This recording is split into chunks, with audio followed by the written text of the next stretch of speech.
everyone, welcome back to Beyond the Veil Tarot and Astrology. My name is Candice Marie. Thank you for joining me. I'll be your astrologer for this week. We're going to be doing the astro weather for March 6th through the 13th. How's everybody doing? Hopefully off to a great start of the week or end of the weekend, depending on when you're listening to this. Do me a favor and please be sure to like, comment, share, or subscribe. We're seeing awesome numbers with the channel. We're getting lots of traction. We've more than doubled followers in this last year. Super great to be back on YouTube, and I am just grinding this content out for you guys. I hope that you're enjoying it.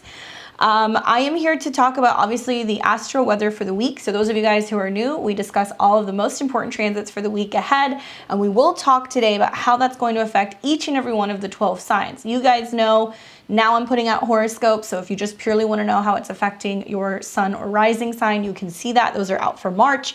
And sometimes during the lunar videos, the new moon, the full moon, I'll also pull cards, but some of the transits happening this week are super important with Mars and Venus. So if you stay tuned to the end of the video, I will be discussing how it's going to affect all of the 12 signs, and I'm going to pull some tarot cards. So I appreciate those of you guys who are the keyboard warriors, who are setting all the timestamps. You're the real MVPs. So the big news of the week is Mars and Venus moving into Aquarius together. Whoa.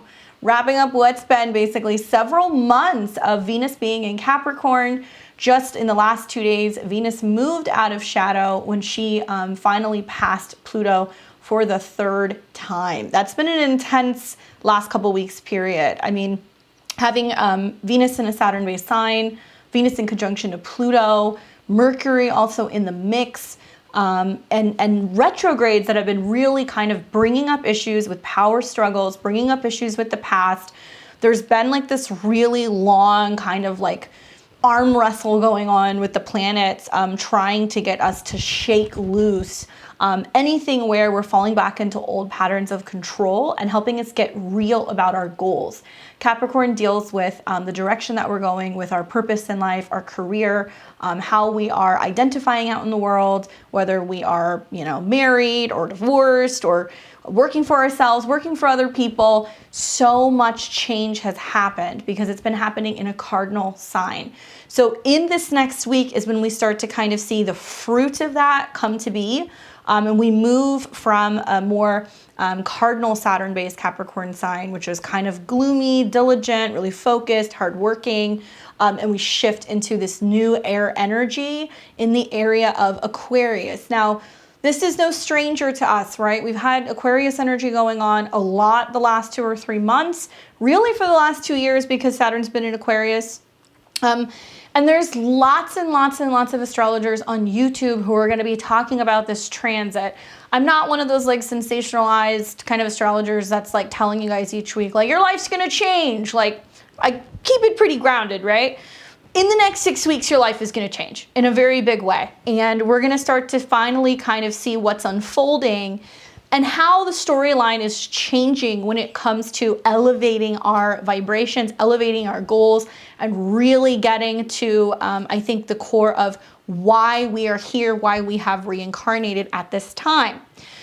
So I want you guys to know that the last 2 years and some of the transits that we've gone through, we think back to like 2019, 2020, the Saturn, Pluto, conjunctions in Capricorn in 2020 when Jupiter joined the mix and it almost seemed like the world was ending, right?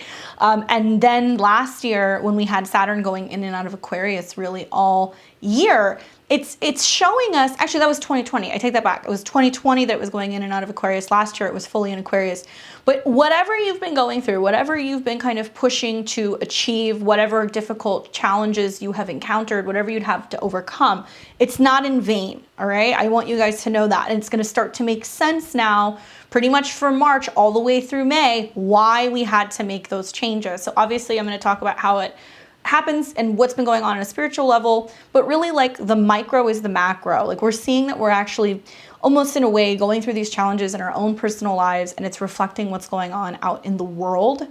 And we're going to talk a lot about the next couple weeks where we really need to focus and put our blinders on and buckle down, because we are in major Saturn territory.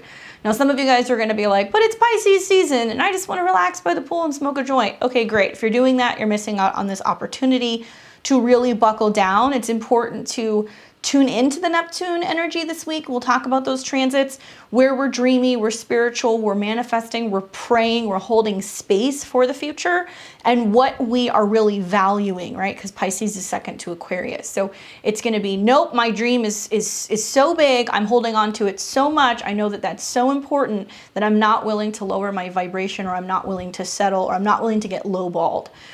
So yes, we're in Pisces season. Don't lose sight of the fact that the next 6 weeks, if you buckle down in where Aquarius is in your chart, we'll talk about it, you will find that you're going to be so much stronger come the end of this year. And it's going to really make sense why you had to keep applying yourself and applying some more and applying some more and focusing on unity, focusing on the future, and doing things a different way, right? So we'll talk about that. Capricorn is our goals, right? So if you think of the 10th house, it's the highest point in the chart. It's right where the MC is. And I like to explain it in a sense of, if you look at the archetype of Capricorn, it's the goat scaling the wall. One of my favorite things to do is to watch those videos, because it's like terrifying, right? You see the goat that's like putting one foot above the other and it's scaling the wall, and it's doing it like vertically. I don't know, it's terrifying. I don't like heights, but it's so interesting to watch, because the difference between Capricorn and Aquarius is, once that goat gets to the top, it hangs out with its buddies, it eats some grass, it looks over, and it's like, woo, I made it. So the difference between Saturn energy in Capricorn and Saturn energy in Aquarius is, once you've climbed that mountain, then you kind of break into a new atmosphere, right?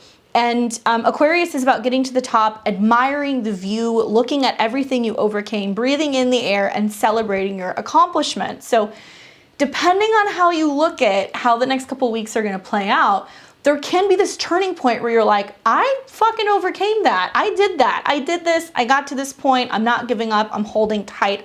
I'm not willing to settle, or I'm not willing to backtrack, or this is the new path. We're committing and we're moving forward. So I want you guys to think about that. And so Aquarius energy, it's different than Earth. It's not heavy, it's light, it's fast moving. Communication and travel and all kinds of things, for the most part, are actually going to be pretty nice this week. We're going to start to see things move much more quickly. Now, when we think of Aquarius also, it's kind of like the 11th house is blowing out a birthday candle, you know, and having a wish. It's the party that you have on Friday night after working all week. It's coming together with friends and being able to have a good time. So it's kind of ironic that Saturn's there, because now collectively, now that Saturn is getting into the higher degrees for the rest of this year, before it goes into Pisces next spring, we're starting to see collectively where everyone's kind of raising their vibrations. Everyone's taking a step up. Now, I guess the other side of Aquarius can be rebellious. It can be willing to kind of stir the pot, create issues, but for the sake of freedom. And it's a rebel with a cause. So it's not just causing problems. It's very much connected to like the Fool card or Uranus, where it's like, I got to do something different. And there's swift moves and changes that end up kind of coming. So when I think of Aquarius, I think of elevation, high vibration, freedom, friendships, and new chapters that are beginning. We're entering into completely new territory. So there's a sequence to this, right? Because like I said, for 2 years, we've been dealing with Saturn energy. Since 2020, we've seen Saturn go in and out of Aquarius.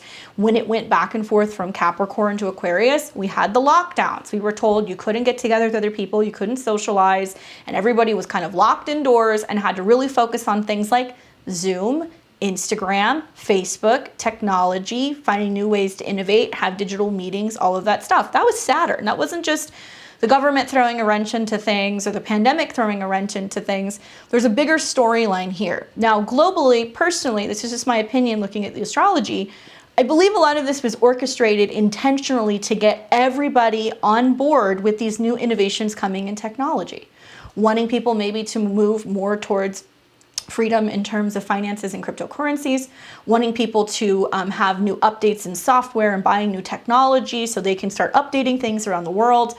And really, I think preparing for what's going to be major innovations in tech, where we're going to start living like a much more independent or kind of free, like think the metaverse and all that stuff, working space. Now, I'm not saying I'm for or against it.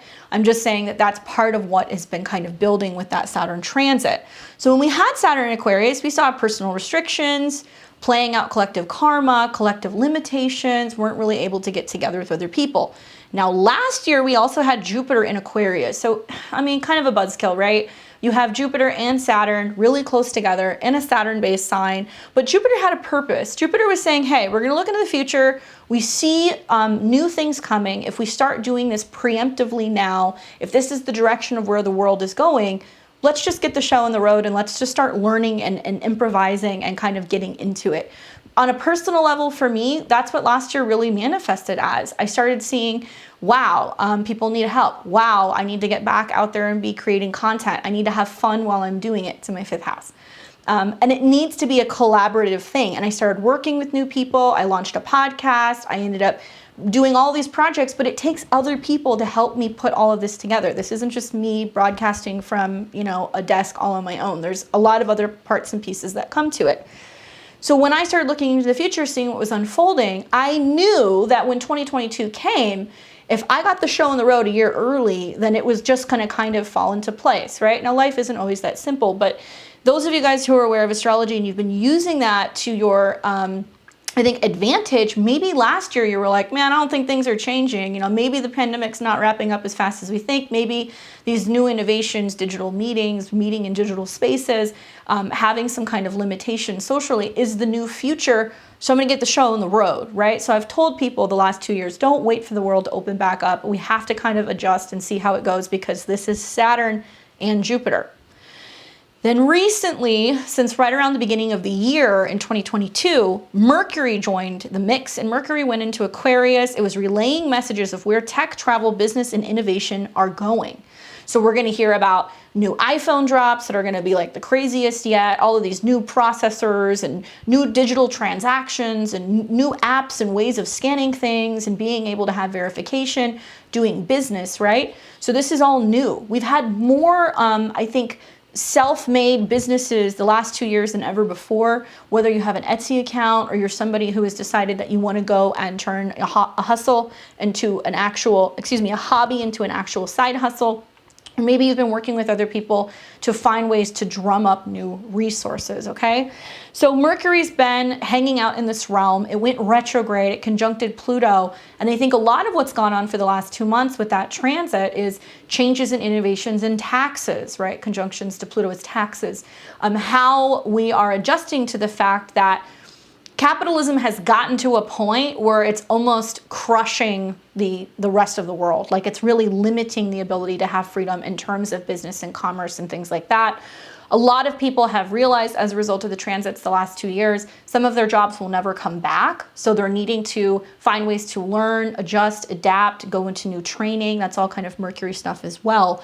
So now that Mercury is well out of shadow, actually this week Mercury is going to change signs. Now come Mars and Venus. So this is where most of the action is going to start taking place, guys. For the last several weeks, really since about early February, Mars and Venus have been moving together. So we've seen them move together. There's been lots of passion. There's been lots of planning, lots of Excel spreadsheets, and probably long nights of working in partnerships. And what I love about the conjunction of Mars and Venus is when planets come together and they conjunct in any capacity, it doesn't matter the planet, it's being reborn. And there's a message that comes with that. So for several weeks, we've seen Mars and Venus kind of tailing each other. One pulls ahead, the other one takes orders from the other. And we've seen lots of opportunities to build towards future businesses, build towards new collective changes in our careers, or facing the grief, facing the I think guilt about something changing, something ending, and the fact that we actually have to take initiative to get really serious about our dreams. So it hasn't been all like butterflies and rainbows. For a lot of people, it's been some really heavy lifting and kind of coming to terms with the fact that maybe they've been slaving away at a job that's not their sole purpose, staying in a relationship for financial reasons, whatever it is. It's broken down several times because of these conjunctions that have happened to Pluto. So as of the beginning of March, we finally moved out of that Pluto conjunction. We're putting behind us those old storylines, even though it's scary and we're going into uncharted territory. Now, here's what's cool. Venus represents opening up, relating, relationships, peace, harmony, money, and values, right? And when she moves from Capricorn, who's basically been saying to Mars for the last several weeks, this is what I want, this is what I need, this is how we're going to do it. Now we shift gears and we go to this open, airy, kind of free energy that comes with Aquarius. So when we look at what's happening now with Mars, Mars is passion, desire, conflict, cutting, severing, and it's also the energy of war. This is why for the last several weeks in Capricorn, we've seen lots of military mobilizations. We've seen lots of stuff going on with police officers, lots of things going on with conflicts over in Europe. And it's been building to this point now where we have the opportunity to enter into Aquarius and say, all right, are we going to sit at the table and have a conversation about peace, freedom, harmony, respect, or are we going to have more conflict? And we're going to see how that's going to play out really closer to mid-March when we start seeing Venus and we start seeing Mars come into squares with Uranus in Taurus. So I guess the question is what's coming, right? What's coming in the weeks ahead? Basically, a new storyline is unfolding of equality, standing up for our personal and collective freedoms, justice, freedom in personal relationships, and more independence. We're going to find that there's new ways of relating, tech upgrades, majorly, collective movements, civil and political unrest, although more of this is going to start happening the second half of March into early April. We're going to see weird and wacky new art and trends, new social movements, more so online. But I do think that that is going to develop into campaigns and people talking and preaching about things, which in turn will affect the masses and people coming together. Now, you're definitely going to see a lot of that happening in April and also in May because of the eclipses in Taurus. But because Uranus is in Taurus, it's about bringing people physically together to create change. Now, I'm not going to candy coat things, all right? When we're looking at conjunctions between Mars and Venus, we get heated. We can see that we have the ability to create change if we're working together. Like I said, the planets are being reborn. So every time Mars and Venus touch, they're setting this almost like vibration for, okay, you do this, I do that. I need this, so this is how we move. Venus is still giving orders to Mars, and Mars doesn't mind doing that because it's almost kind of tempered a little bit because of Venus's love and affection. But both signs are in Aquarius, which means they need freedom. Otherwise, they get a little touchy, they get rebellious, they need to respect each other's new boundaries, and the fact that they need to be able to be independent and not codependent, right? I think in Capricorn, because it's a feminine sign, we can see a lot of like needing each other and working very closely together. Once we enter into Aquarius, it's like, okay, you guys have been given your orders. This is what you do. And we can continue to stay in the relationship, the partnership. We can stay in unity and have harmony as long as both parties are actually doing their part, right? Otherwise, anybody who knows a real strong Aquarius signature, if they're not being given that freedom, you see a side of them that's very different, and they're going to push back and they're going to act kind of wacky, right? So what can this energy bring? This is me just food for thought. Like some of my ideas is I genuinely believe that we're basically going through some of the stuff that's happening right now to be able to rise the global vibration. Like that's what the whole goal is here. And I have a feeling that in the next couple of months, we're going to see a lot more about space and technology and innovations to be able to explore space, but also other dimensions. And we're going to start learning a lot about cosmic forces, whether this is astrology, astronomy, whether this is other beings or possibly like extraterrestrials or alien life. which would, I think, intervene if we were potentially going to blow ourselves up. I really do get that impression. I know I sound a little like conspiracy theorist, but I really do feel that with a lot of the stuff that I've seen and stuff that I've read, particularly like stuff from like pilots and all kinds of sightings and things that relate to interference that has happened from potentially really threatening situations here on Earth. But cosmic forces that want peace, tranquility, and higher vibration so we can ascend and experience soul freedom, because that's why we're here, right? We forget that we all come from the same space. It's almost like we have soul amnesia when we're born, and it takes a period of certain energies and frequencies to set up, or astrological alignments or personal alignments for us to realize like, oh shit, I came here to work all this stuff out, and we're actually all very much connected. So here's what's cool. When people come together, with higher vibrations of peace and harmony and acts of unity or equality, change can happen.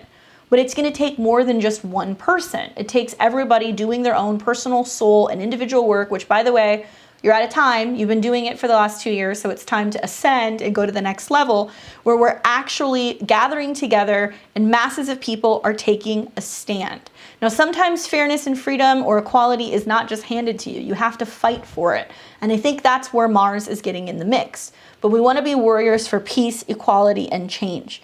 Be mindful that in the next several weeks, with the Mars-Uranus squares, with Venus conjunct Mars, it is going to be harder. People are going to be more angry and reactionary, or likely to bring about conflict if they're not being able to have or exercise their freedoms. So this is going to be a big topic. We're going to see this really playing out for the next couple of weeks because of that Mars-Venus conjunction. Very passionately working together. People want to party, right? Aquarius, they want to get together. I'm seeing cities that are shutting down requirements for vax cards. I'm seeing all kinds of stuff that's going on where people are no longer being required to have that to go to work, or we're going to start integrating, possibly going back into work. People are going to want to socialize. They're going to go out. They're going to have a good time, right? But I really want you guys to be mindful still of really the strong Aquarian signature, because it's not all butterflies and rainbows. It's going to square off with Uranus, and we're going to see lots of collective change economically or within the markets. We're going to see now that people are coming out of their homes after several years, a lot of people are no longer partnered. A lot of people are no longer married. A lot of people are no longer in relationships because they've gone almost through like a little mini war zone the last couple of months in their own home. And so we're kind of entering into a new world. So it can feel unfamiliar for some of us who are not comfortable going on dates, going out to dinner, because Mars and Venus is very romantic, right? The dating scene is new. Lots of people are kind of weird after the pandemic. We've got some people that are still opting to walk around and wear masks. If that's what you want to do, that's fine. But we're still seeing that barrier, right? Saturn is the barrier of being able to relate. So what is it going to look like coming back out in the world when everybody has been suppressed and limited, not just in a sense of social connection, but vibrational connection? Now we have a harder time relating to people because we've been, by ourselves and locked up for 2 years. So that's going to be interesting as well. I think it's going to be harder relating to some people, especially if you're looking to get back into the social scene, hang out with friends, date, whatever. Now, on top of all of this, we see the sun this week sandwiched between Jupiter and Neptune. Super Piscean, and this is big feelings, even a bigger spiritual story that's unfolding. Now, keep in mind, Pisces is a water sign. It's the last sign of the zodiac. It's mutable. It's changeable, right? So we're going to see through the lunar transits this month, lots of things changing. But I think that going kind of building on that spiritual story that's unfolding, because it's second house to Aquarius, big hopes, dreams, and desires, or cosmic unraveling is taking place. Reality can be dissolving.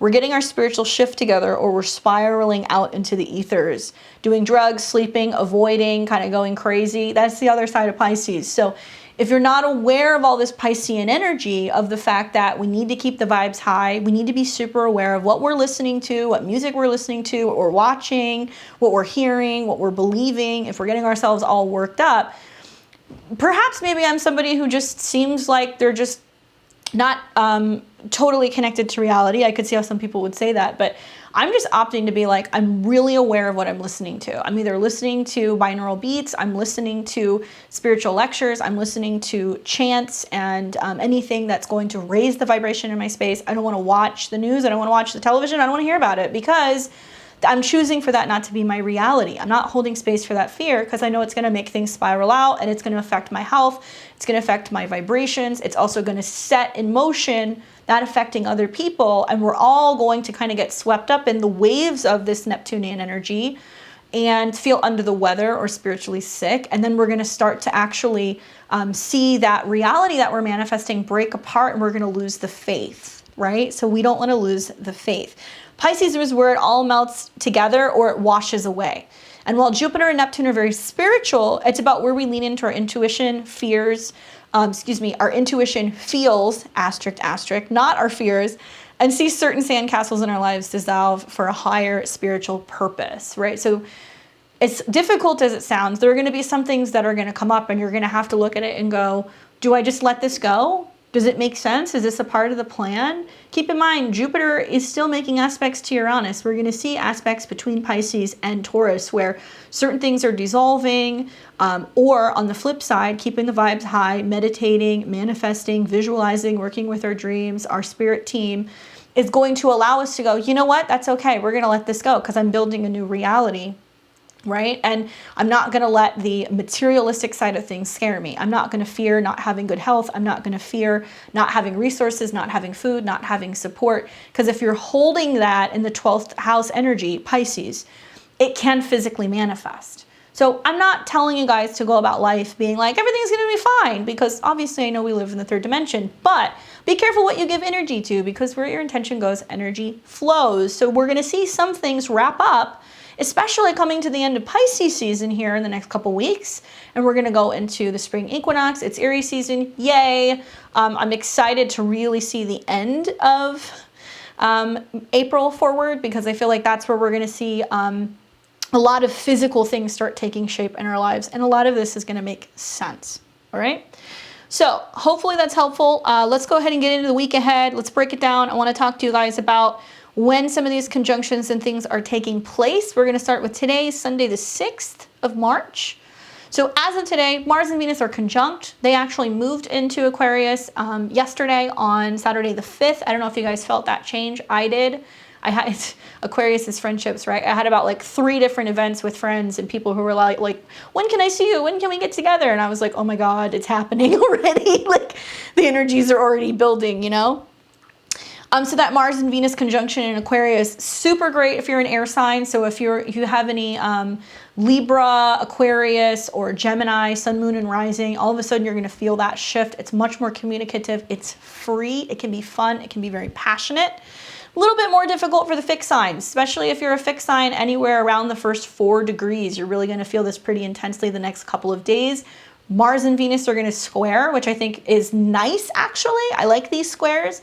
It's pushing you to evolve and collaborate and work in unison with another person. So you're definitely going to feel that if you're a fixed sign. Fire signs, you're not going to mind it, right? Because you're going to get sextiles in some capacity, and air fuels fire. So you're going to get kind of lit up about the possibility of just socializing more.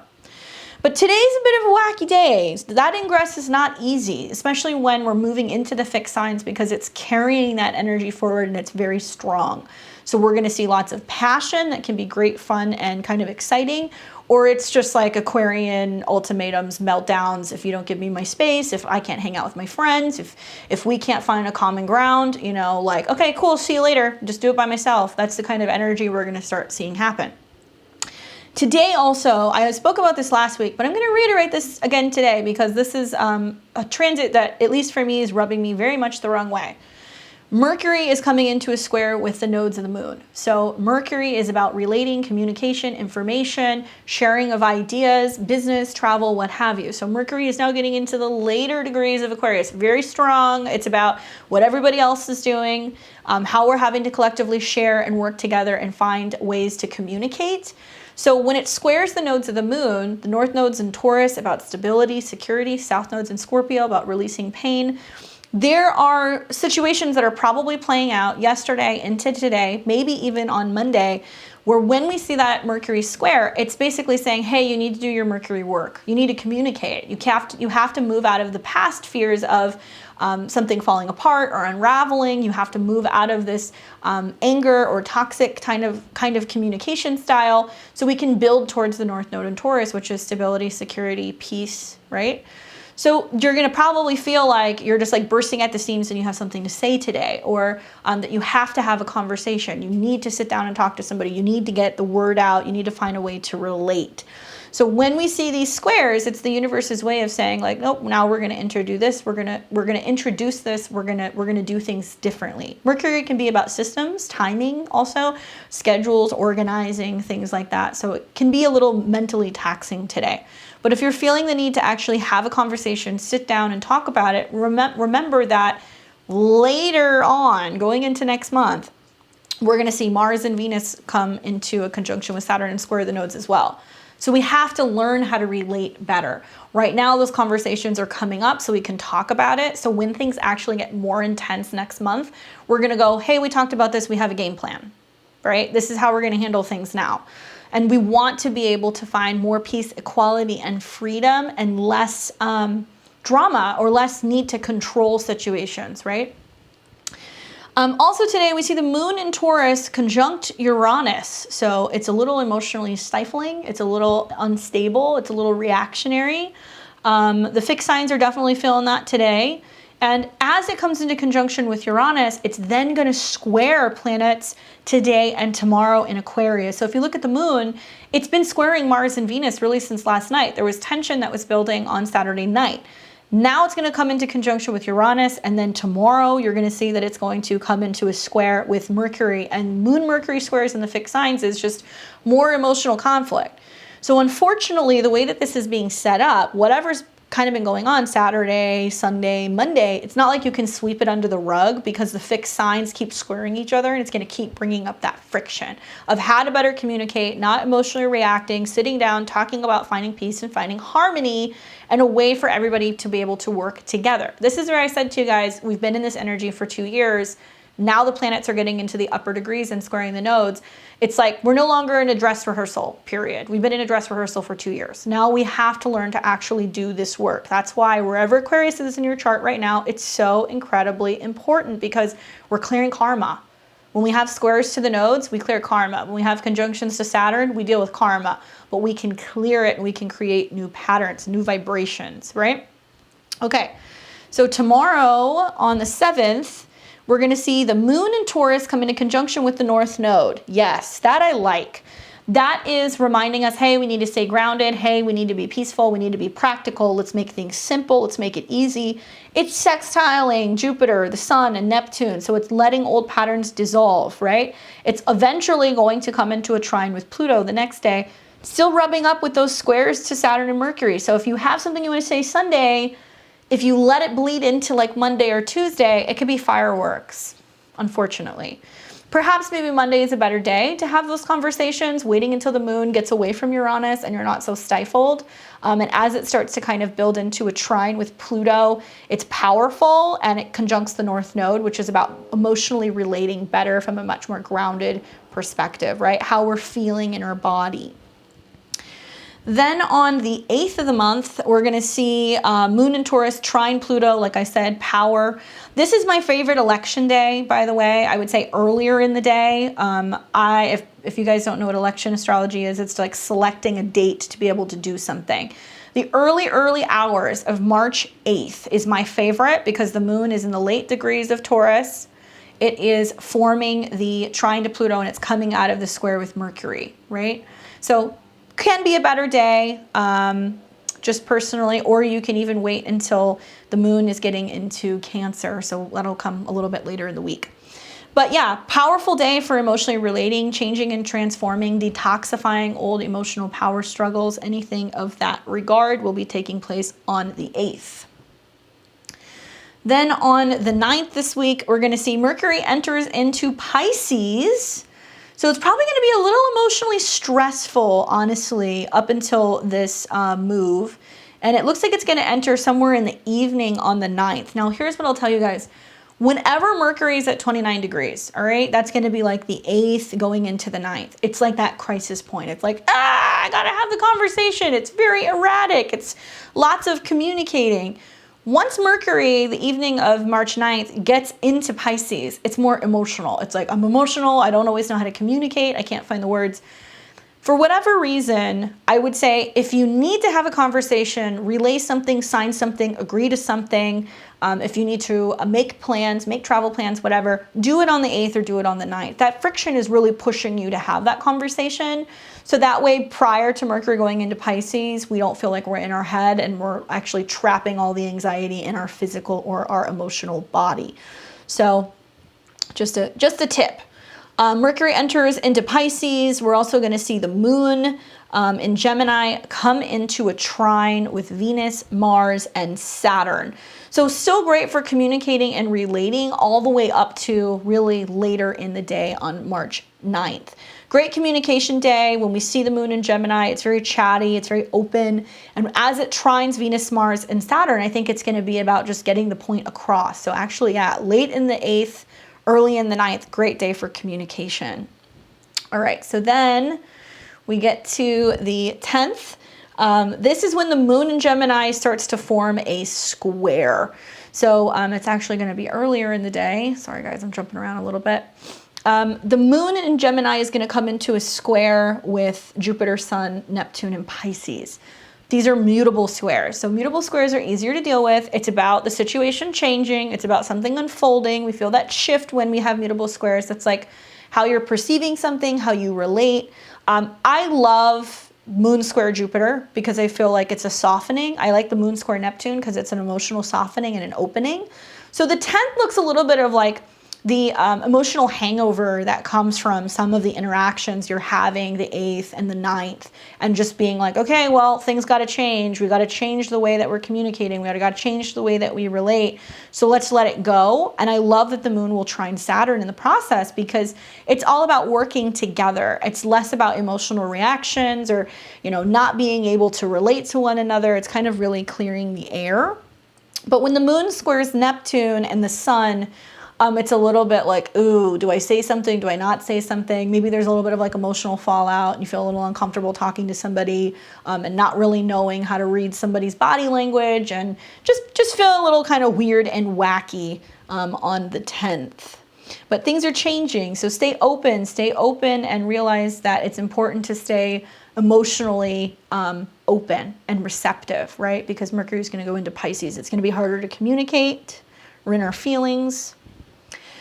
On the 11th, this is Friday, we're going to see the moon in Cancer come into a trine with Mercury in Pisces. So it's like the floodgates open emotionally. It's like, this is everything I've been holding in, or this is the emotional release and like the sigh that you have of just finally letting it all go. Moon's happy in Cancer, likes being there. I'm really liking the fact that it's also making the sextile to Uranus. So it's like we're feeling differently in our bodies, probably because we're not carrying that tension or we're not carrying that around with us any longer. And it's also going to sextile, like I said, Uranus. So we'll be able to actually express feelings better is kind of the feeling that I'm getting on the 11th. On the 12th, we're going to see the moon in Cancer trine Jupiter, Sun, Neptune. Whoa, holy water day. Water trines are very emotional. While it's trining Jupiter, we're opening up, we're believing in something, we're believing that the world can be different, we're believing that we can handle things different emotionally. We also see it trine the sun, so it's like it activates something. Keep hydrated, be by water, hang out, relax this day, be really, conscious of the emotional body. Both the Sun and Neptune come together into conjunction starting on the 12th as well. And all of this trines the South Node. Let it go, detox, soak, heal, go in the pool, take an emotional kind of break, especially on the 12th and the 13th. Now, on the flip side, you guys are going to probably be a little sentimental because you're going to realize things are changing or reflecting a lot on what has happened or reflecting a lot on the past.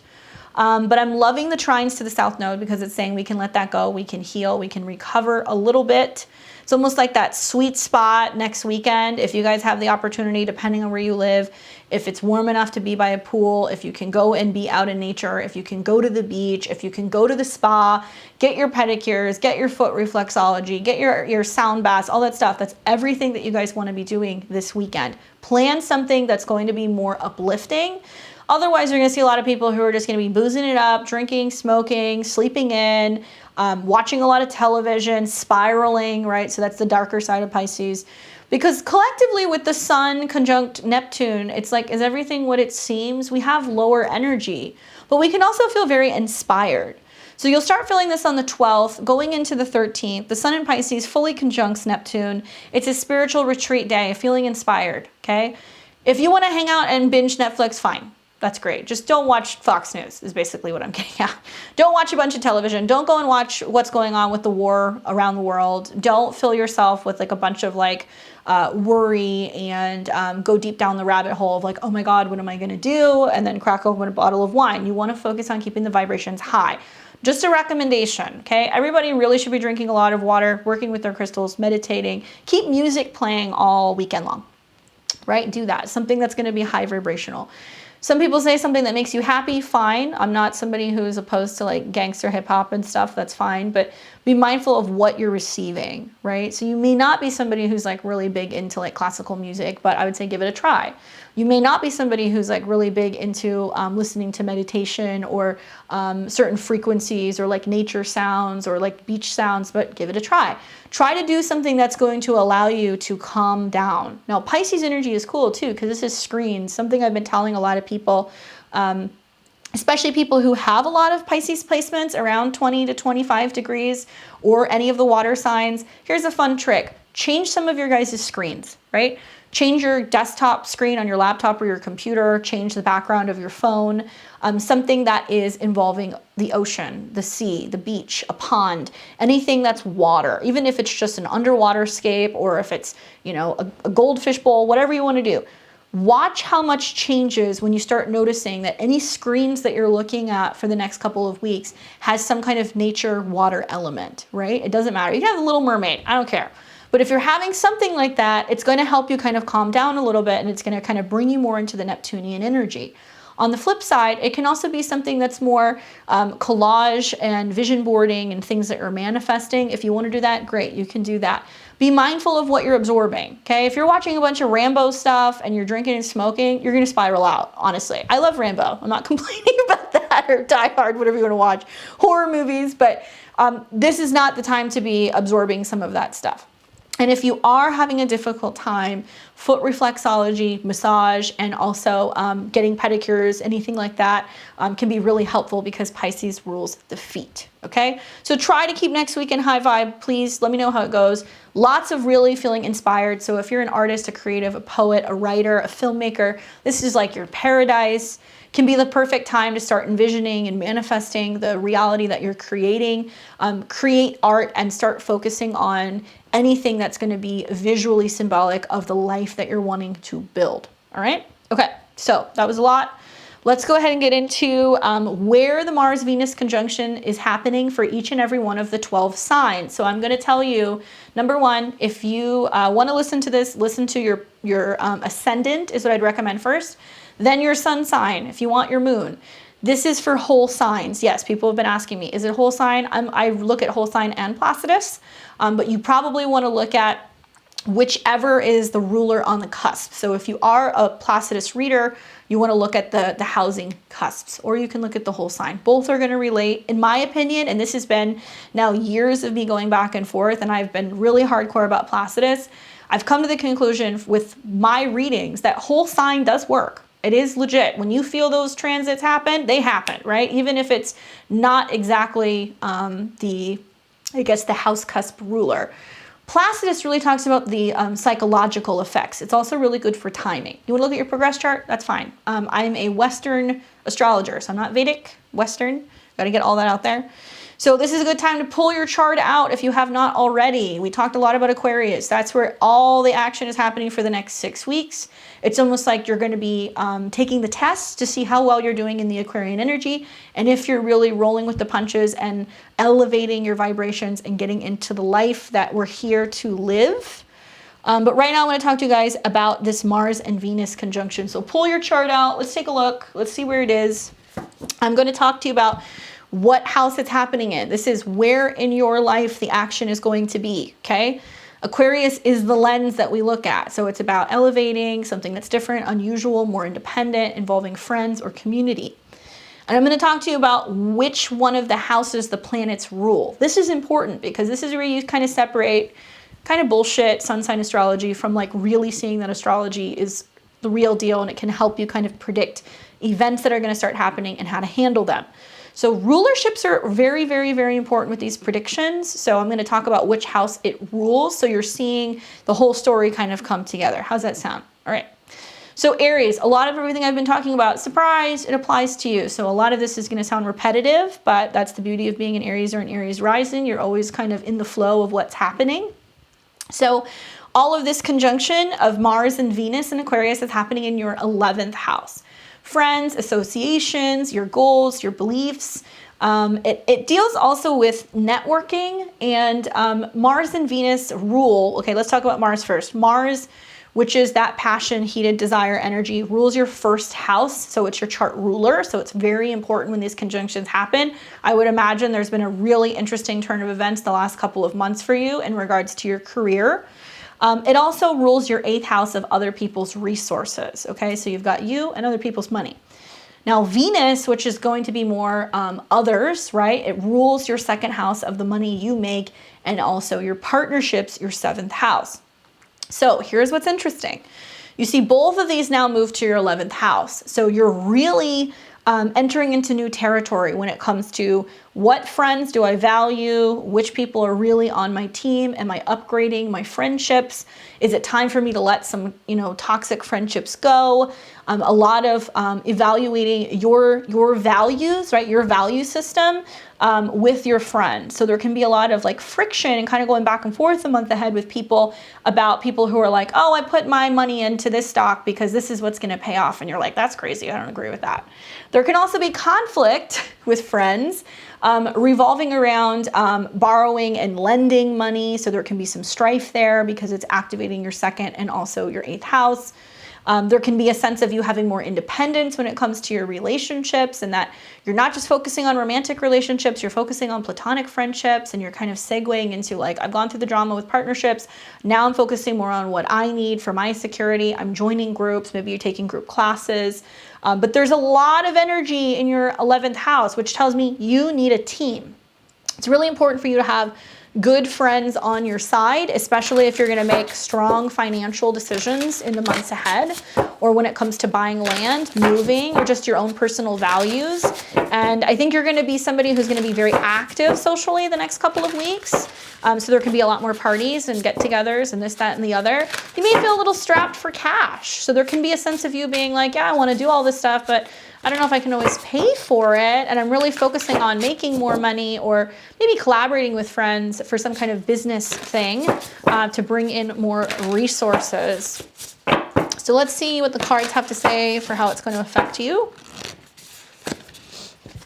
I get Temperance. Finding balance, right? This is about finding balance, healing, security, and stability. So it can be that friend who's like, I've got your back. It can be somebody who helps you out of a difficult spot and they say, don't worry, I got you. But it can also be a moment where I think you have the ability to find harmony. And if you have been feeling like there's been lots of conflict going on with relationships or friendships, it looks like it's going to calm down. Peace, serenity, but also purpose. This can be about purpose. So through your collaboration with other friends, you kind of find like you find that perfect job, you find that perfect connection, that network, what have you, or maybe you're creating it with other people, but everything is starting to kind of balance out. It's really nice getting all of this energy into your 11th house because air fuels fire, right? So it's going to give you the independence to do what you need to do and be assertive. For Taurus and Taurus rising, this is a Mars-Venus conjunction in your 10th house.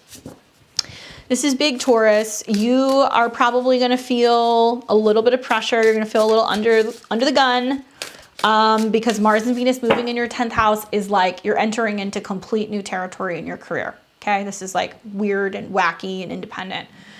Mars and Venus coming in is literally your chart ruler and also your 7th house ruler. So if we look at Mars specifically, okay, Mars is going to rule your 12th house. It's also going to rule your 7th house. So 12th house is spiritual. It's undoing. It's stuff that is going on behind the scenes. It can be things you're dreaming about, things you're thinking about. It can also be about just working on more spiritual matters or global matters.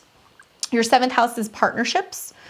So it can be about working with people in the spiritual realm. It can be about working with people in filming behind the scenes, doing stuff like that, and collaborations with others. And then Venus rules your chart, okay? So I bet you're happy that the Venus retrograde is over. The shadow is gone, so things can become a little bit more peaceful. But there's like a new story that's unfolding in regards to what you're doing in your career. So you have to be willing to adapt and be flexible because it's going to create a team of sorts. Now, Venus rules your 1st house, which is yourself, your body. It also rules your 6th house of work. So it tells me that there's like a bit of a clash that's going on. And there is possibly stuff that's coming up with your partners where they're like anxious about something, or you might feel like they're not talking to you about everything. And then, you know, the Venus being activated in your 1st and your 6th is like, okay, I'm trying to work. What can I do? You know, I need to stay on schedule. I need to stay on task. And both of you guys might be kind of rubbing each other the wrong way. So it's important for you to realize, and this is for all of the fixed signs. So trust me, you know, Leo and Scorpio and Aquarius, they're going to get it too. It's all building up for the next 6 weeks in your 10th house, which is your career, right? But it can also be working with friends, working with a new network, starting a new business, going into a totally different type of work that you're not used to doing things more independently, building a team and creating harmony and realizing that everybody has their own individual piece that they're going to contribute. It seemed to, with Uranus in your sign, there's a little bit of friction because you're like, I want to go do my own thing, or like, I have my own schedule. And so you have to realize that there's a lot of working pieces where you're not only working with new people or you're having to learn how to partner, but there's also a sense of you adapting to a completely new field, right? This is very important, Taurus, because the next 6 weeks is basically setting the groundwork for you to build something super solid that is probably going to be very big and very prominent for your career for the next 30 years. So it's not a time that you want to be letting ego get in the way. It's not a time that you want to be having conflict and kind of getting a little rebellious. You're going to see that a little bit at the end of the month where you want to break free. Really show up the next couple of weeks and build this with a team. So let's see what the cards say. 8 of Cups. So the 8 of Cups is literally about moving on. If you're feeling unfulfilled in some way, if you're feeling like something's not serving you, searching for truth, you know, feeling like you need to leave, walking into the unknown. Those of you guys who feel like you're not working in your purpose will quit. Like you'll be like, fuck this, I'm out. Especially because later in the month, going into April, there can be lots of conflict that you can have with a superior or a boss. There can be this sense of kind of feeling like this isn't for me, this isn't setting up the way that I want it to set up.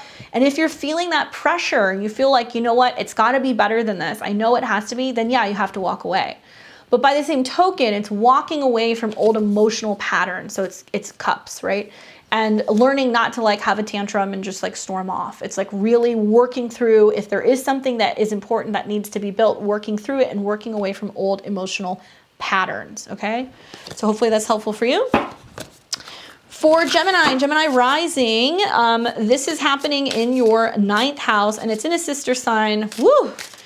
So, you know, Mars and Venus coming into your 9th house is spiritual love. It's booking vacations. It's meeting people in other places. It's possibly getting more involved in courses and classes and learning things or publishing. You know, 9th house is like where we connect to God. It's what we believe in. So a lot of you guys are going to kind of get the travel bug. Now, Mars rules your 11th and your 6th house. So it rules the area of your chart that deals with motivation, goals, right? Friendships, and also scheduling. And Venus rules your 12th house and also your 5th, right? So Venus rules Taurus in your 12th house and also your 5th. So for this all to be kind of showing up and hanging out in your 9th, it tells me that there may be opportunities for you, number one, to meet people in other places, point blank. Like that's very likely. Watch for little secretive, mischievous affairs, because that can definitely be something that's setting up. But on the flip side, I think it's really positive because you can be booking trips to go and do training somewhere. Maybe you're planning a retreat. Maybe you're trying to find a way to factor in business and pleasure, where you're going to go somewhere and learn something or do some kind of training, applying for school, applying for programs, right? And it factors into your sign. So it does require you to communicate, relate, write, teach, and share something. But I feel like in the 9th house, what it's really setting up for you is a complete new belief system. And your belief system has been very much in the works for some time. It's been like you kind of taking what you like and leaving the rest, and you're reworking it. So let's see what comes up. I could see that maybe there is some sense of you adopting new health and wellness routines that are like your new belief system or like your new religion. And maybe you're wanting to do some training in that. I get the Queen of Cups. So this is really positive because it's emotional. So it can be talking about emotionally mastering and feeling like you're really being more compassionate, caring, you know, being in the flow, being more empathic and supportive. It can be that there's a teacher or a guru or a woman or somebody who comes in that is very helpful when it comes to this stuff. It can also be that there is a relationship setting up with somebody who can be a water sign. So they can be a Cancer or a Scorpio or a Pisces, and it's just really connecting to somebody and really appreciating what they bring to the table because they might be teaching you something about emotional wellness and balance. For Cancer and Cancer rising, we have a Mars-Venus conjunction taking place in your 8th house. That's kind of sexy. That's kinky in Aquarius. Mars rules your natal 10th house of career and your 5th house of children and creativity. And Venus rules your 11th house of goals and your 4th house of home. So for this to be setting up in your 8th house, I mean, to me, it seems like it's coming at you from all angles. Those of you guys who have a family, who have children, you're feeling the responsibility. I'm not going to say burden, but the responsibility of like really showing up in your career because you want to give birth to these new creative projects or because you literally need to take care of children. 10th house can be parenting as well. Now, when we look at the 11th, 4th house aspect, it's really kind of mirroring and saying like, hey, we have these goals, you know, for the future when it comes to our home and what we want to create. So how are we handling resources? Am I working more? Are you taking care of the kids? Are you asking for a raise? Are we investing our money? Mars and Venus in the 8th house is super sexual, so that's great. But on the flip side, it's in Aquarius. And so, you know, Aquarius creates a quincunx to your sign. It makes me feel like there can be like this change going on where suddenly there's more independence and resources. If you are a Cancer or a Cancer rising who's coming out of a breakup, coming out of a separation, coming out of a situationship, right? Maybe you've had a hookup buddy, maybe you've had a wealthy spouse, whatever. There is some turning point going on where there's like cutting and severing things where you're like, we're not having sex anymore. We don't have a joint account anymore. I'm not paying your bills anymore. There can be something like that going on. And there can be squabbles about resources and also insurance or child support, custody, money owed, or this feeling of like, okay, well, we broke up, but we can't actually be friends because there's way too much sexual energy here. This may sound weird, but in the weeks ahead, some of you guys are literally going to sever something with somebody because you're going to be like, no, there's too much passion. There's too much emotion involved. I don't know if we can still be friends on Facebook, whatever. So it sounds kind of dramatic, but you're one of the signs that's really kind of coming out of the last couple of weeks with some war wounds. And if you need to draw a line about the difference between a romantic love and a friendship love, so be it. It may not make sense for you to merge the two, because if you're somebody who's like, I really want the house and the golden retriever and the husband and the kids, but you're still having sex with somebody who's treating you like shit, there's going to come a point where you're going to go, these two are not going to, they're not going to merge. That's not going to happen. I'm not going to get to this goal if I'm still kind of engaging in this behavior or this energy. There can be a lot of finally confronting emotional, sexual, or psychological triggers as well that go back to your childhood, and needing to take responsibility for really moving forward with healing that and really accessing your creative energy so you can make big changes when it comes to your career. And if you're looking to like pay loans off, you know, get benefits, have a loan go through, apply for a credit card, this can be a good time for that as well. Some of you guys might have a lot of interesting things going on with your taxes in the next month. I get the King of Swords. And this is interesting because it's about mental clarity, like cutting through the bullshit, being direct, being empowered, speaking your truth, integrity, being serious, a little strict. But it's putting your head over your heart, right? It's air element. So hi, Cancer, hi, that's what this is about. It's about being like, no, this doesn't work, sorry, and not being as emotional. So you're gonna have to make some decisions here in the immediate next couple of weeks. That's like, my heart's saying this, but I gotta really just cut this off because I know it's not good for me. And just being very blunt and matter of fact and direct when you communicate, and very clear, right? Simplify. Just be like, nope, I don't want to do this. This doesn't work for me. And it's about practicing detachment, you know? For Leo and Leo rising, this is happening in your 7th house of relationships. Wow, wow, wow. Here come the fireworks for you. Similar to Taurus, you are really under the gun. You're feeling the pressure. Mars and Venus in the 7th house can be heaven or hell, okay? It can be a situation where people come in, they're really pursuing you. There's a lot of passion. There's a lot of action going on with relating to people, dating, having fun, having a good time, right? So in the 7th house, people can show up that are like really, really adamant about, hey, let me take you out to dinner. Let's plan our wedding. Let's be together forever. Let's get engaged. But on the flip side, 7th house is dealing with open conflict and just basically calling some stuff out, right?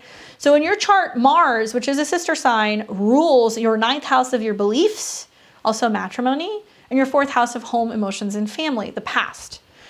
Venus rules your natal 10th house of career, and it's also ruling your 3rd house, which deals with communication. Wow, this has been a long time coming for you, okay? And I kind of get the impression that the Mercury retrograde probably brought up lots of communication issues in relationships and kind of relationship breakdown the last couple of weeks with like, okay, do we break up? Do we not? I also feel like it's about you becoming really aware of what your goals are, because Mars and Venus are very much tied into your 4th house of home and family and your 10th house of career and your purpose.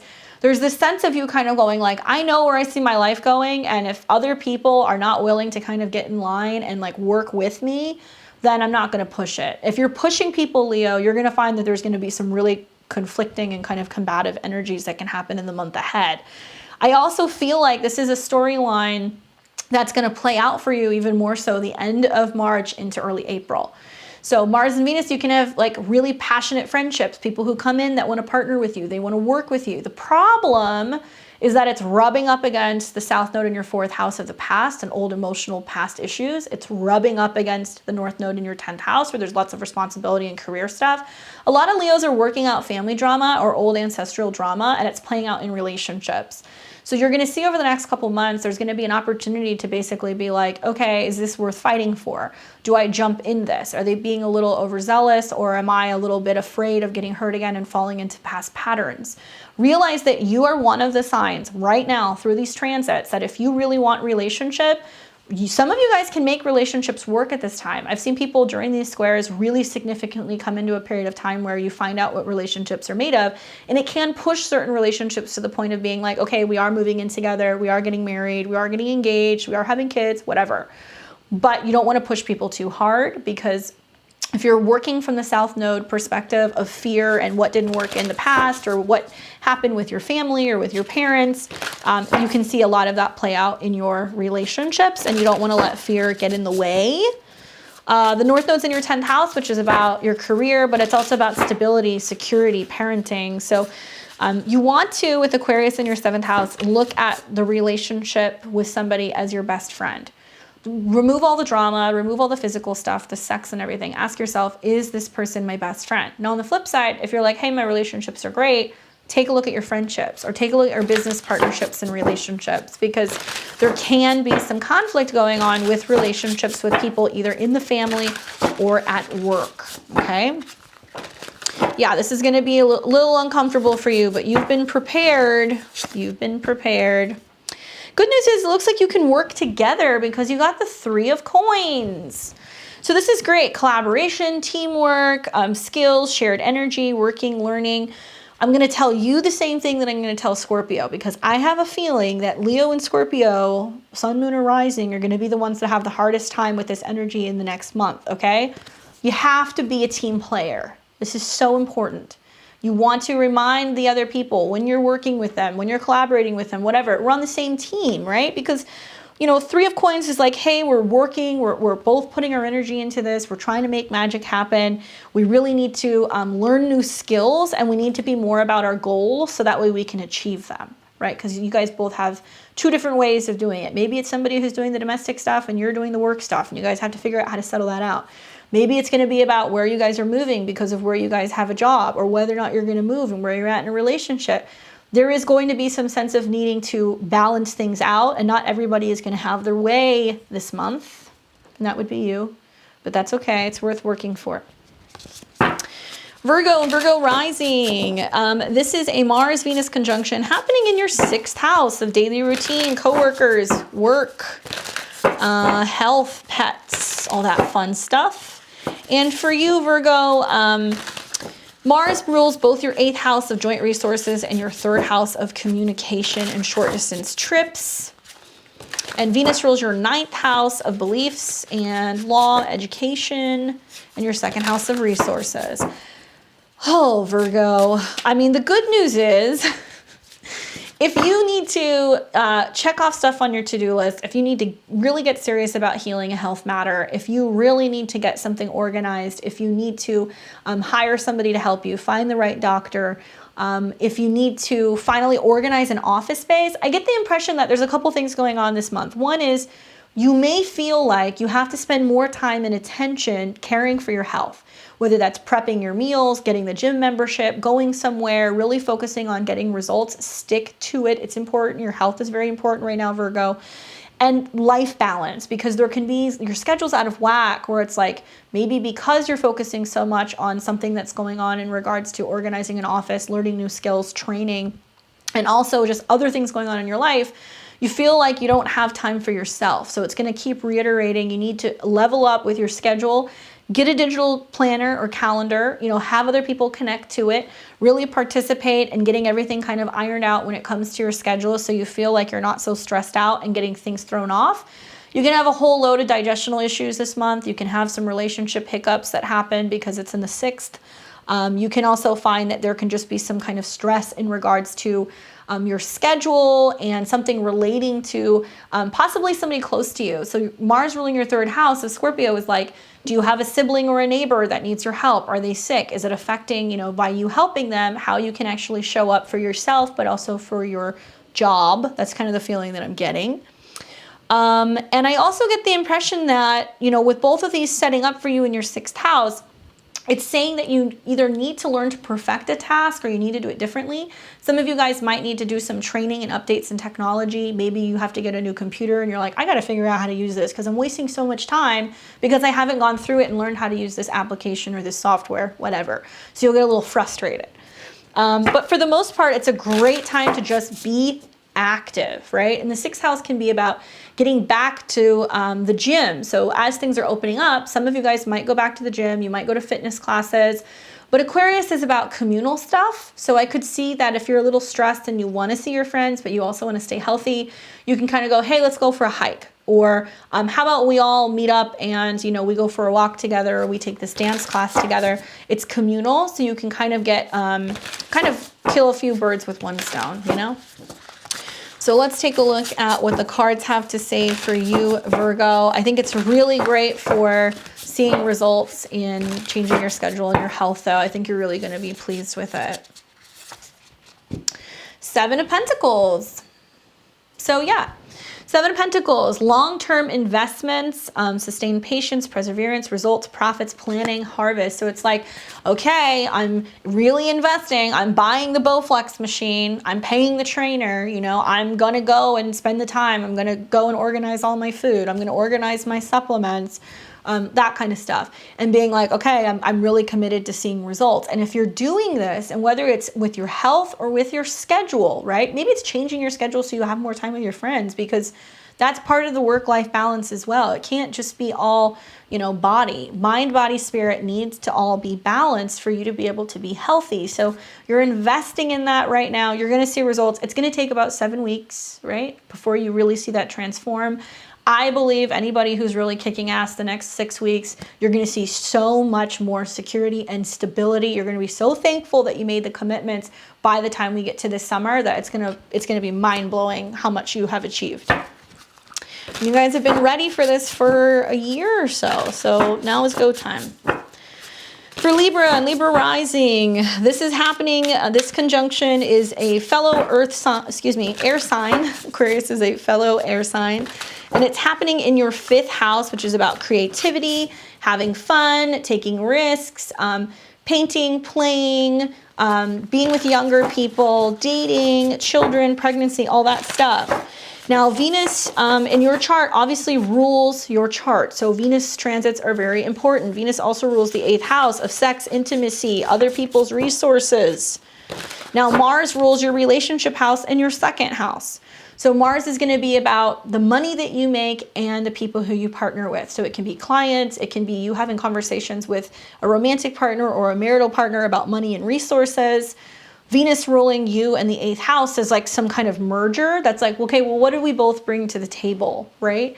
What are we both working on creating, and also the money that we're putting in and the money that we're bringing in from that. So investments and what you receive from that. Venus loves being in the 5th house. It's an awesome place for Venus to be. It's going to be a time where there's going to be lots more going on socially, having fun with friends, going out, taking a break. You're going to be very busy in the next couple of months because you're going to see lots of planets go through your 6th house and then also into your 7th. So it's going to be a lot of working with other people. This is a nice little slice right now, Libra, where if you want to cut loose, if you want to have about a week or two where you can have more fun, so be it. Just don't go overboard, okay? Because these planets will square Uranus and it will conjunct Saturn. So I've seen lots of like Libra rising charts that are like, yeah, my friends are all wanting to hang out, but I'm really focused on getting this project finished, so I can only schedule hangouts and dates during certain times. I've also seen some Libras and Libra risings that are like, can't party anymore, you know, because I'm starting a new job and I got to be fresh and I have to be working, or I'm working with younger people, or I have more responsibility with my children. Some Libras and Libra risings are also pregnant, so they're like, can't party anymore, can't drink. So just be mindful that there's something setting up here where you're having to talk a lot about resources with another person when it comes to the 5th house. So what are your goals when it comes to dating and love? There may be a couple really nice date nights and having fun that can play out over the next week or two, but not if it's breaking the bank, right? Keep in mind that Aquarius in the 5th house is also being your own best friend. So it's when you feel like you're not having that, if you're not having romantic love, if you're not having a lot of closeness in friendships, what are you doing to create happiness for yourself? What are you creating? And it can be a really great time to just be more creative, taking a dance class, going and painting, creating, and taking some art instruction can be also a really wonderful time for you. The card that I got that jumped out was the Hangman.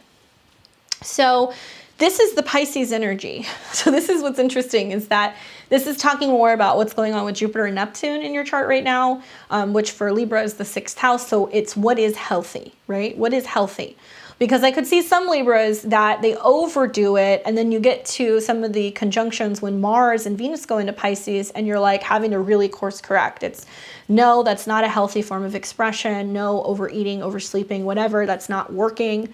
But it's also reminding you to let certain things go. So I think of like Aquarius being the 12th house to the 6th, where there can be a sense of like overdoing things, over partying, over drinking, over going out, because it's trying to kind of show you like, hey, these are some bad habits, you know, you can't carry this on anymore.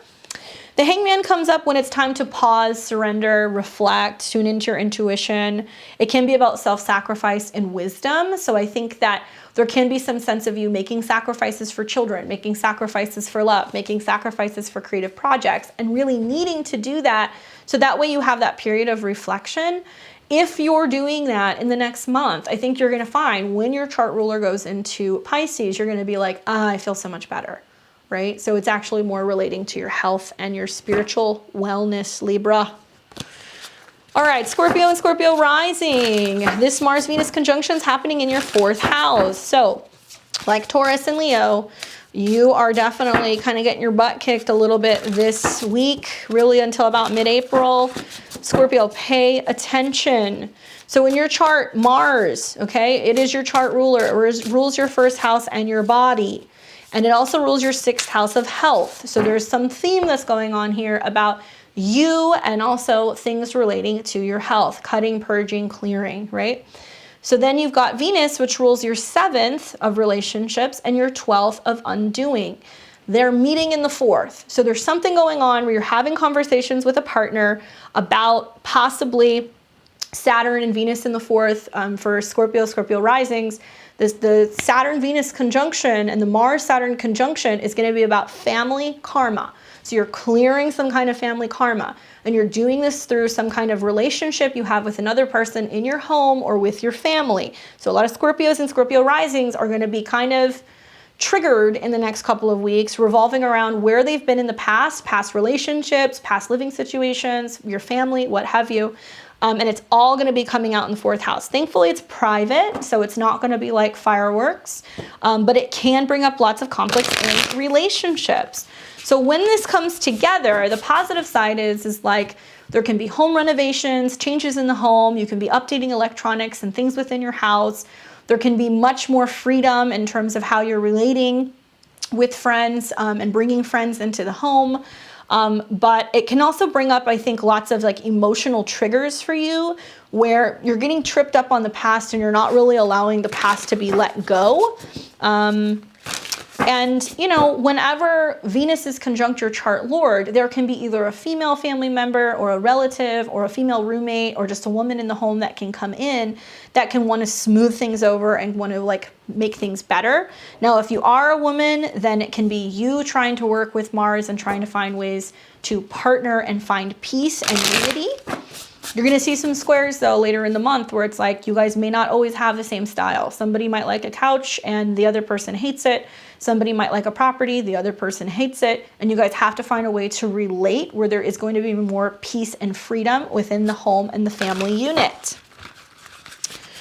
Some of you guys may have to physically travel or go back home for some reason. Some of you guys may be updating your home because you have family coming to visit or stay with you. And you want to work with a partner to be able to make those changes and those decisions when it comes to relating to the home, because Scorpio rising, all those squares to Venus is going to bring up lots of conflict as to whether or not your partner is actually happy in the home with you. King of Swords. So this is interesting because you want to be on the lookout for either a Gemini, a Libra, or an Aquarius. So if you have a man in the family who has one of those signs, this is going to be the picture. It can be like a father, a brother, a father-in-law, a grandfather, an uncle, but something relating to one of these people. And it may be a really serious conversation, right? Saturn, a serious conversation about relating, about where you're going to be living, about who's coming to visit. Maybe it's about drawing boundaries, emotional boundaries, with what does and does not work within the home. The King of Swords is great because it's about having mental clarity. So it's kind of being like having that aha moment and going like, oh, I finally figured it out. And it doesn't always have to be about conflict. It's about integrity and being able to relate and kind of opening up the channels of communication and being very clear so you feel like there isn't a bunch of mental static. So watch for some kind of older man figure that can be an air sign. There can be something going on with that within the family, having to talk to him, having to visit him.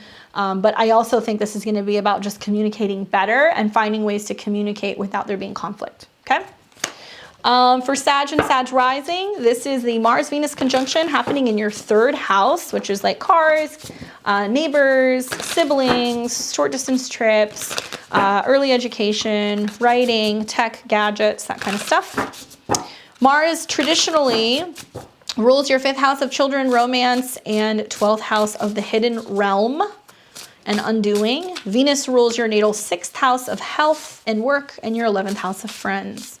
So to see this conjunction happening in your 3rd house tells me you're like ready to hit the road, and you can be trying to kind of clear out possibly some romantic static or drama, or maybe you're wanting to get away with a romantic partner. That's the other way that I can interpret that. Being that Venus rules your 6th and your 11th house, some Sagittarius might be like, hey, I'm starting a new meditation program. I'm reading this new book and I'm working alongside this program. It involves meditation and awareness in my daily routine. So I'm clearing out old past patterns and relationships that don't work. Some of you guys are going to get super passionate about getting like little tech stuff, right? So maybe you want to update something in your car, put in GPS. Maybe you want a new car. Maybe you want an electric vehicle. Maybe you need a new cell phone, desktop, computer, laptop, whatever. You're going to be like, yes, I'm doing this. I've been holding back. Now I'm ready to pull the trigger and plan the trip, or I'm ready to buy the car. One thing I would say though is that you want to watch, because this is still involving your 6th and your 11th house, where there can be unconscious ways of communicating or thought patterns that are not healthy that you're also trying to clear. So Sag rising, be mindful of that. Journaling, writing regularly can help you. Maybe some of you guys are trying to break habits that you have revolving around being on your phone all the time or being on social media all the time. That's something else that can kind of come up. And just having more time with your friends. Lots of communication, phone calls, busyness. Like I said, a trip can be had, maybe with a sibling or to visit family in another area. I also think that because it's making positive aspects to your ascendant, you're going to communicate more freely. You're going to be able to be more open. Communication is going to be so important the next couple of weeks for you, because there's going to be something that you either need to sign, write, get down on paper. You're recommitting to something. You're reworking some kind of contract. Maybe you're planning on moving. Maybe you're looking at new neighborhoods or new areas. That's another way that I can kind of interpret that, because some Sag and Sag risings are looking to move or buy property or get their own home in this next year. So you might start the process of actually looking.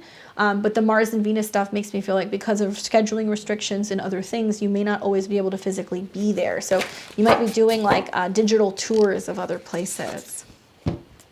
The card that I got for you is the 8 of Swords. So honestly, this is really talking about that negative, repeating kind of thoughts, right? When you have Saturn in an air house and you have all these planets coming into the air house, you want to be really good with your regular mantras, your manifestations, your repeating something when you go on a walk, when you're working out. Like, you really want to be aware of what you're listening to, because this literally says self-imposed prison from thoughts, limiting and negative thoughts, victim mentality, trapped, helpless, powerless, right? But this is a card that talks about it being kind of like a facade. It's not really what it seems.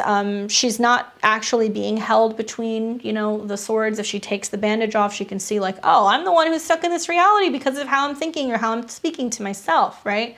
Where intention goes, energy flows.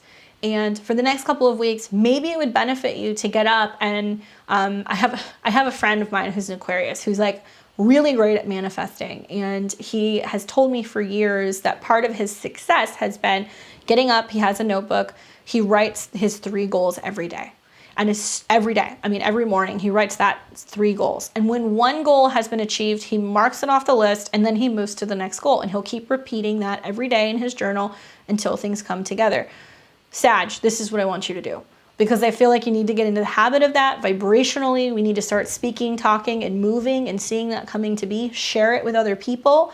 Aquarius is going to be others. Inspire other people to communicate and talk about this as well, because it's going to have a really transformative effect on others, but also on your auric field and how you're thinking and how you're communicating and what you're manifesting.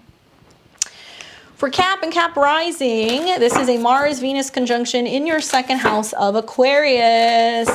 Money in and money out. Some of these Caps are going to be spending their little hearts out, huh? Making some purchases, having some fancy meals, spending some money, going and hanging out, socializing with friends. Mars in your chart rules your 4th house of home, your 11th house of friendships. And Venus rules your 5th house of pleasure and your 10th house of career. So it seems like you're really adamant about really working on your talents, your creative talents, and putting a lot of time and energy and collaborating with other people for career stuff. On the flip side, though, the Mars energy of the 4th and the 11th, if you live with somebody, if you have roommates, Be careful how much money you're throwing into your hobbies or dating or just going to the bar and having a good time, because there can be a real harsh reality check with your finances coming, especially later in March going into April, when Mars and Venus come into conjunction with your chart ruler Saturn, and you're going to be held responsible for your credit card bill, for a big payment you have to make.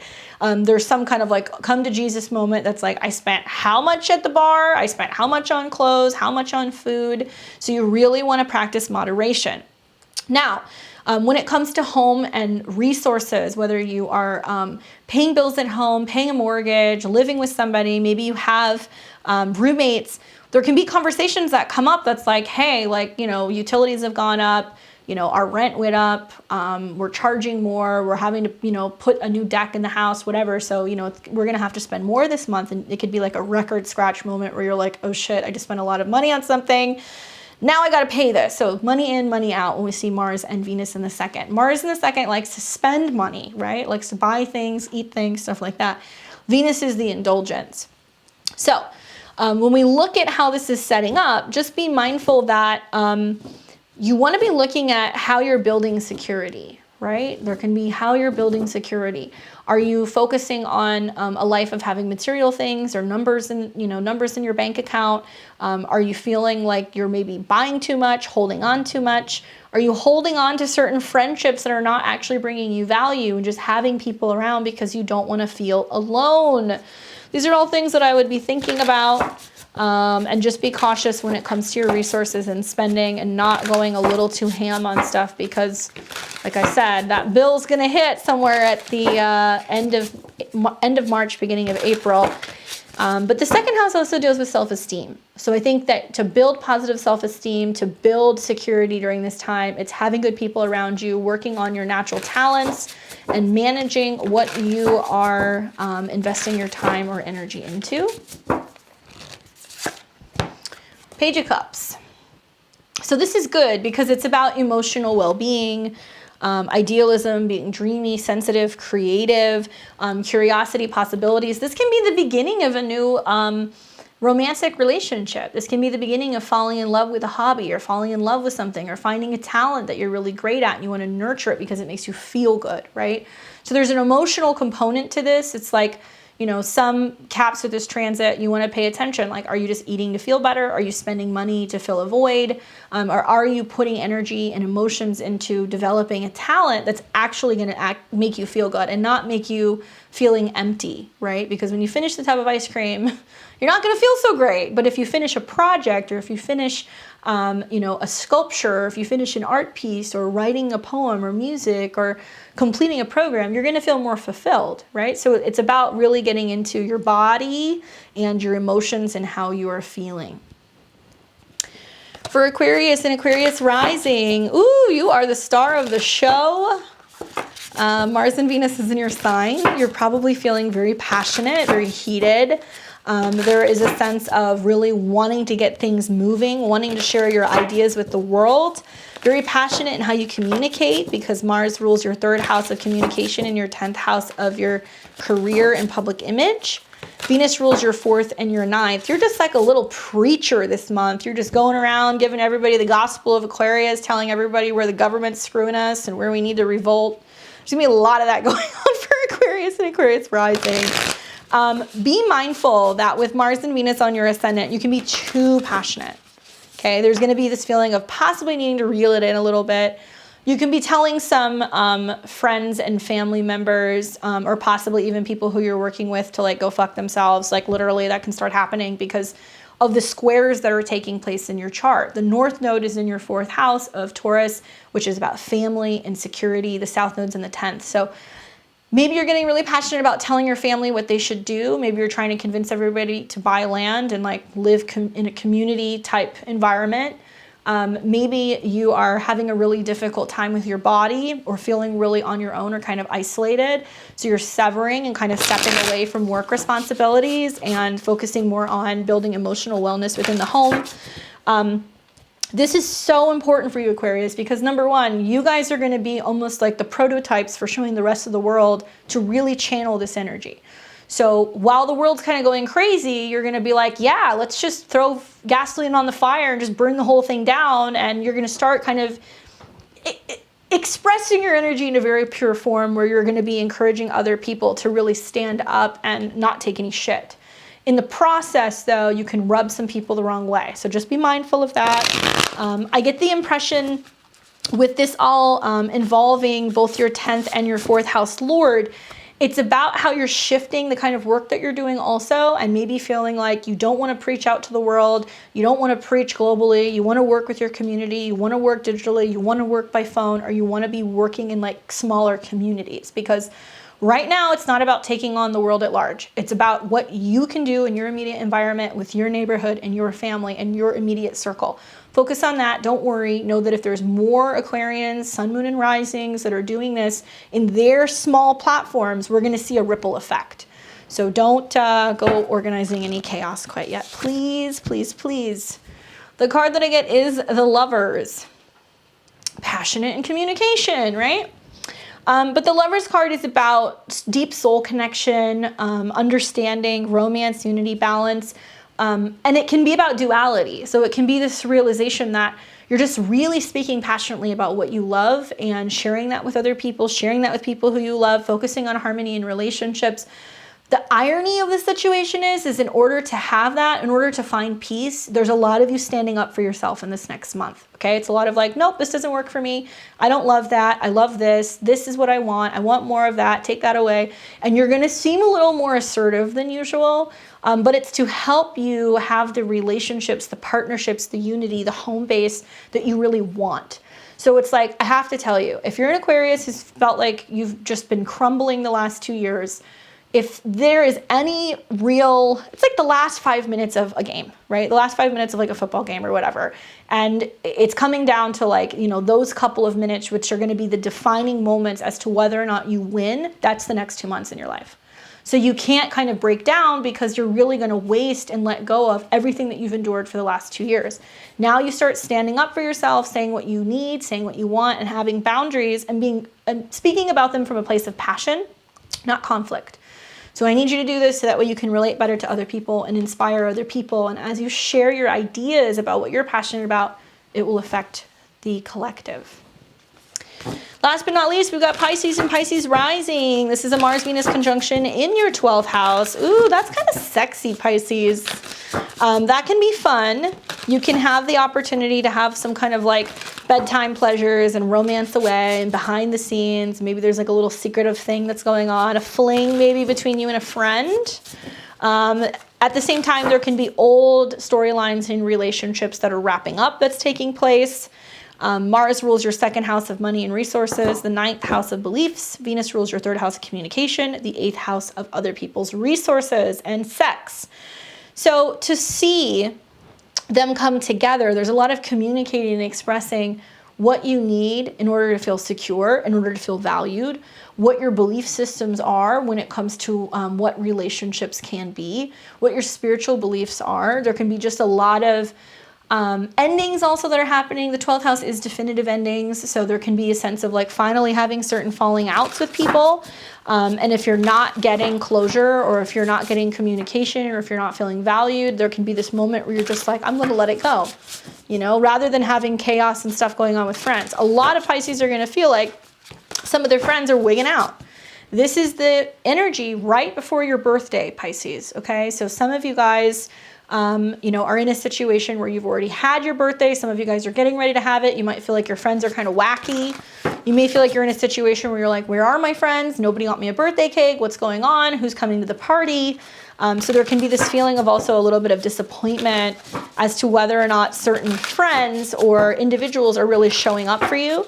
There is a longer storyline going on, Pisces, right? As Jupiter and Neptune align in your sign, it's about spiritual wisdom, belief, prayer, what you're giving energy to, and whether or not you have to go at that alone. So cosmically speaking, there are old storylines with relationships and friendships that are cycling out this week. So that way you can come more into a place of peace and kind of feeling more tranquil. Later in the spring, when you see Venus and Mars going to Pisces, it's going to make sense why you had to clear some of those people out, because they were not a part of your vision of where your life is going. Believe it or not, your horoscope is quite wonderful having Jupiter and Neptune in your sign, because it's helping you really hold space for the life that you're creating April, May, June, July, right? It's going to totally make sense why you have to be alone. So if certain relationships are falling away, if certain friendships are falling away, it's happening for good reason.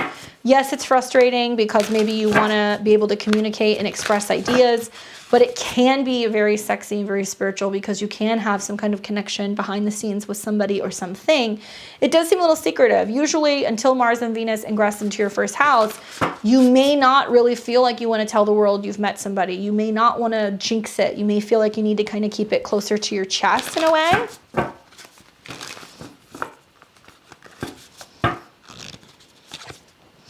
Once again, the Eight of Cups. You and Taurus. The Eight of Cups, about walking away, letting something go. So this is probably going to be a period, because these conjunctions are happening, where it's like, I'm not talking about them anymore. I'm not thinking about them anymore. If this doesn't work out, it's really done this time. I'm driving away. I'm not looking in my rearview mirror, right? And when the Eight of Cups comes up, especially in the 12th house, it can be a lot of like, well, they're not giving me a reason to stay, or they're not giving me anything to work with, or they're not calling me back. They're not willing to talk about it. And there can be some frustration, but it's about getting closure, and getting closure for yourself, and not feeling like you need to have that conversation or that phone call, or not feeling like you need to hold on to something if it's time to just release and let it go. Hopefully that was helpful for you guys. I appreciate you listening to this, and let me know, where is this Mars-Venus conjunction happening in your chart? Where is it aspecting other planets? How is it playing out for you? Especially those fixed signs. So I'd love to hear from Taurus and Leo, Scorpio, and Aquarius. Any of those placements, how is it panning out? This Saturday on my channel, 7 o'clock p.m. Pacific, 10 o'clock Eastern, we're going to be doing live astrology readings. I'll be putting the link out later in the week. I'll also put it into my community tab. So if you want to save that, we will be doing live readings on the channel.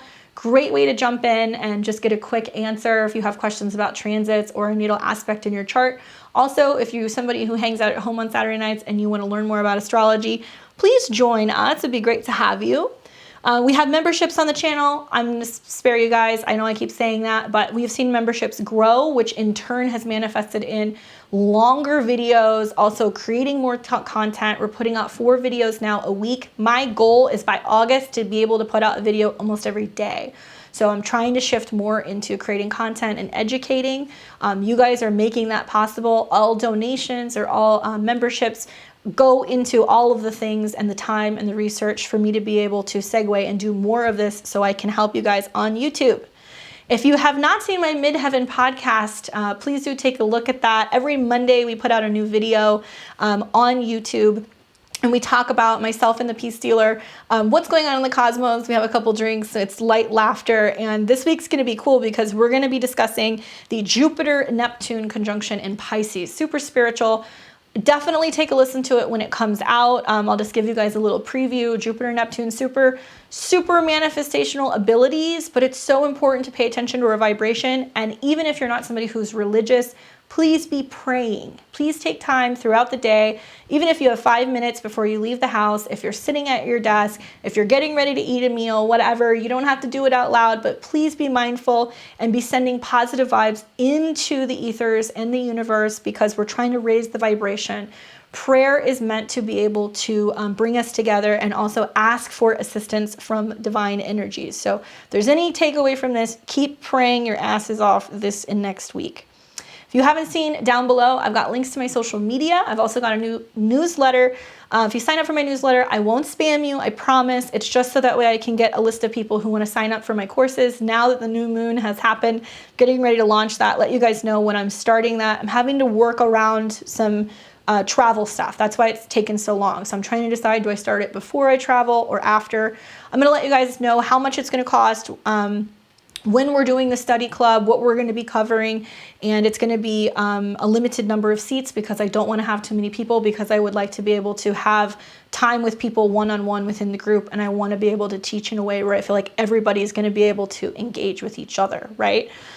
So in doing so, we had a lot of people who signed up. So obviously I know not everybody's going to sign up for the courses, but I'm trying to configure it in a way where I feel like everybody's going to get the most out of it. So I appreciate your patience. You want to book a reading with me, please do. I'm getting busy, especially because the eclipse season is coming. So if you're an Aries, if you're a Taurus, you know you want a reading for your birthday, check out the link below. You can find my website at beyondtheveiltarot.com. Would love to read for you. It's combination sessions of astrology, tarot, and what I see clairvoyantly. Otherwise, enjoy the rest of the week. I will see all you guys very soon. And there's some new videos coming out on Tuesday and Thursday. Be sure to check those out. Take care.